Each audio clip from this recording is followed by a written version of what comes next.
भाभी प्लीज़ मान जाओ, मुझे माफ़ कर दो। नहीं नहीं रोहित, जो तुमने मेरे साथ किया मैं तुम्हें माफ़ नहीं कर सकती। भाभी मैं अपनी गलती पर बहुत ज़्यादा शर्मिंदा हूँ। उस दिन मैं नशे की हालत में था और मैं आपको बहुत ज़्यादा पसंद करता हूँ। इसी वजह से उस दिन मैंने आपके साथ। रोहित आज दिल से माफ़ी मांग रहा था। उसने जो हरकत की थी उसके बाद उसे उम्मीद नहीं थी कि उसकी भाभी उसे माफ़ कर देगी, लेकिन वो जानता था कि आगे जो कुछ भी होना है वो उसकी भाभी पर ही निर्भर करता है। रोहित मोहित का छोटा भाई था। मोहित की शादी रोहिणी से कुछ साल पहले हुई थी। रोहिणी उम्र में रोहित के बराबर ही थी, इसलिए दोनों में बहुत अच्छी दोस्ती बनती थी। दोनों देवर भाभी कम और दोस्त ज़्यादा लगते थे, लेकिन रोहित ने इसी दोस्ती का फ़ायदा उठाते हुए एक ऐसी हरकत कर दी जो रोहिणी को बर्दाश्त न हुई। उसने दोस्ती की सीमाएं लांघ दी और वो कर दिया जो उसे नहीं करना चाहिए था। दरअसल हुआ यूँ कि एक दिन घर में पार्टी चल रही थी। मोहित के सभी दोस्त, रोहित और रोहिणी भी उस पार्टी में शामिल थे। घर के सभी बड़े बाहर गए हुए थे। घर में शराब भी चलती थी, इसलिए पार्टी में सभी थोड़ा बहुत शराब पी रहे थे। पीते पीते रोहित को पता ही नहीं चला और उसे थोड़ा ज़्यादा नशा हो गया। ऐसे में जब सब दोस्त यार बैठकर गपशप कर रहे थे, तब रोहित भी रोहिणी से हंसी मजाक कर रहा था। अब तक तो किसी को भी कुछ भी गलत नहीं लग रहा था और सब रोहित की बातों पर बहुत ज़्यादा हंस रहे थे। मोहित को भी कभी रोहित और रोहिणी की दोस्ती से बिल्कुल भी दिक्कत नहीं हुई। वो जानता था कि वह उसका भाई और उसकी पत्नी सिर्फ अच्छे दोस्त हैं, इसलिए वो तो हमेशा ही उन दोनों के रिश्ते से खुश होता था। देर रात तक जब पार्टी ख़त्म हो गई, सब अपने अपने घर चले गए, लेकिन अब रोहित पूरी तरह से नशे में था। मोहित भी नशे में होने की वजह से जल्दी सो गया। रोहिणी मेहमानों के जाने के बाद घर की सफाई कर रही थी। ऐसे में रोहित लड़खड़ाता हुआ उसके पास आ गया।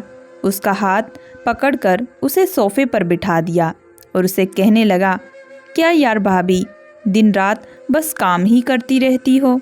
कभी अपने इस प्यारे से देवर को भी थोड़ा वक्त दे दिया करो। जब देखो आप घर का काम करती रहती हैं।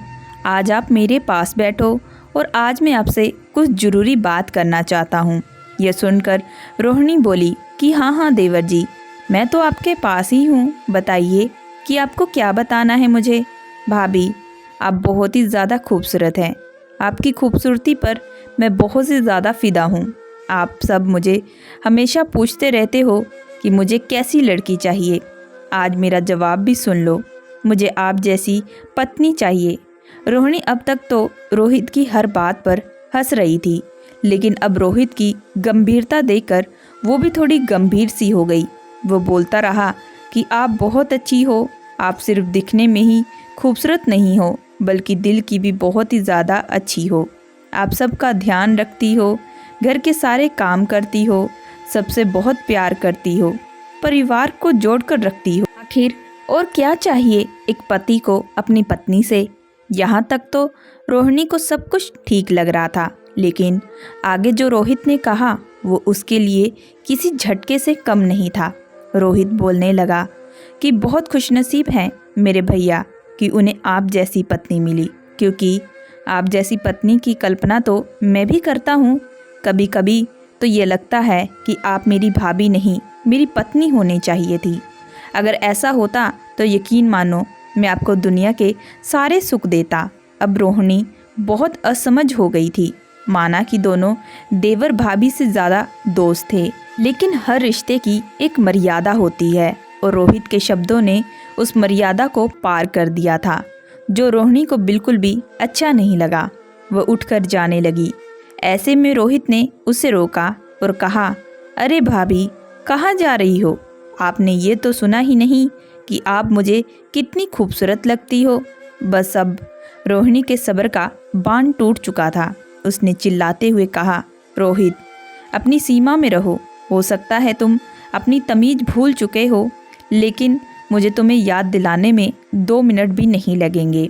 आइंदा मुझसे ऐसी बेहुदा बातें मत करना। और इतना बोलकर रोहिणी गुस्से में अपने कमरे में चली गई। रोहित तो नशे में था, वो जो भी कह रहा था उसमें उसका इंटेंशन गलत नहीं था, लेकिन वो बहुत भावुक हो गया था क्योंकि अक्सर पीने के बाद लोग अपना इमोशनल पर कंट्रोल नहीं कर पाते। बिना सोचे समझे ही वह कुछ भी बोल देते हैं। बस वैसा ही उसके साथ भी हुआ था।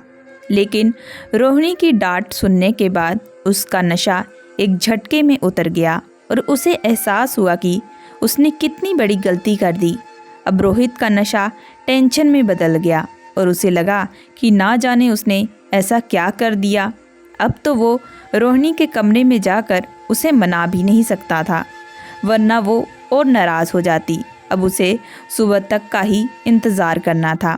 वो रात दोनों देवर भाभी के लिए बहुत भारी थी। इतना पीने के बाद भी रोहित को एक पल के लिए भी नींद नहीं आ रही थी और इधर रोहिणी का मन भी बहुत बेचैन था। उसे ऐसा लग रहा था मानो उसने रोहित से दोस्ती जैसा व्यवहार रख कर कुछ गलती कर दी हो।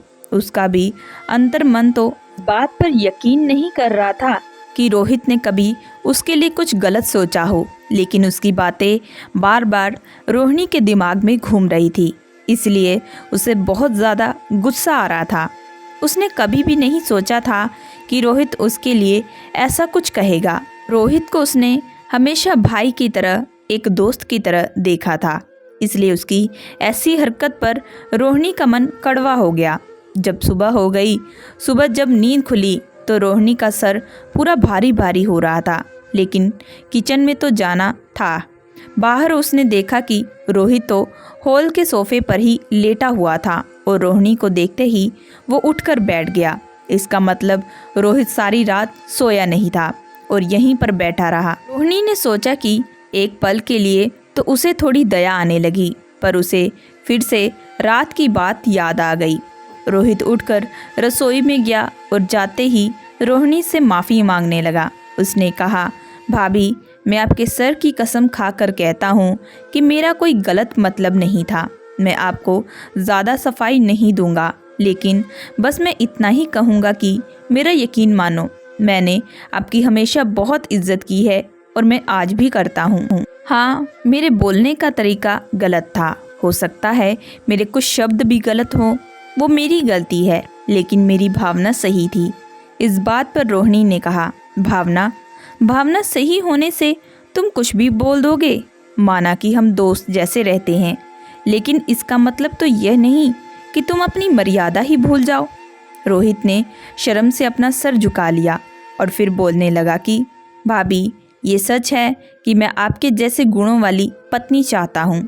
हाँ, मेरी बात को रखने का तरीका बहुत गलत था, बस इसलिए मैं तहे दिल से आपसे माफ़ी मांगता हूँ।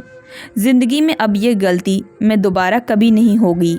आपको मेरे कारण असमझ नहीं होना पड़ेगा, लेकिन प्लीज़ आप मुझसे नाराज़ मत होइए। मान भी जाइए भाभी। रोहिणी कुछ नहीं बोली और चुपचाप चाय बनाती रही।